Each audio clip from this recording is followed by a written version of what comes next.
Cucu membawa neneknya yang mempunyai mata ikan berakar di tapak kaki dan saya perasan bahawa dia juga mempunyai sedikit masalah pada ibu jari kakinya. Dia menanggalkan stokin lapik kecilnya.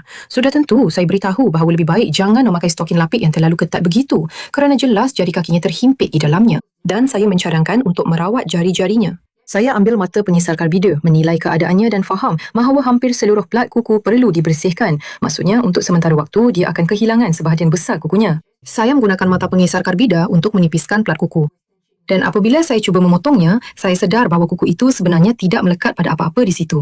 Sejujurnya, nenek agak risau dan bertanya sama ada saya akan memberikan ubat bius kepadanya. Tetapi, sudah tentu, saya tidak bekerja dengan cara seperti itu dan semua proses pembersihan sebenarnya sangat lembut, berhati-hati dan tidak menyebabkan kecederaan. Dan dalam kes ini, plat kuku hampir tidak melekat pada apa-apa dan dari dalam sudah perlahan-lahan mula tumbuh kuku baru yang sihat. Kemungkinan besar dia telah menekannya, tetapi kisah itu sudah berlalu. Saya sedang memotong kuku dalam kes ini kerana kukunya agak tebal, dia agak takut dengan mesin. Jadi saya memutuskan untuk menggunakan mata gerudi, bukan yang karbida tetapi yang berlian. Dan dengan menggunakan mata gerudi bentuk paku seperti ini, ambil perhatian tentangnya kerana ia sangat sesuai untuk manipulasi seperti ini. Secara ringkasnya, dengan mata gerudi ini, saya memotong kuku dia dengan berhati-hati kepada beberapa bahagian kecil dan kemudian menggunakan pinset untuk mengeluarkannya.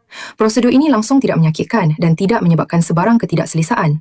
Dan semuanya berjalan lancar untuk nenek, sangat-sangat selesa. Apabila saya telah menanggalkan lapisan utama dan membuang plat kuku kering yang sudah tidak diperlukan ini, saya mendapati bahawa di bawah kuku terkumpul kelembapan dan terdapat kulit yang lembap, sisa-sisa plat kuku, dasar kuku, mungkin juga ada serpihan kecil lain. Secara keseluruhannya, terdapat pelbagai jenis sisa yang saya juga putuskan untuk bersihkan dengan berhati-hati.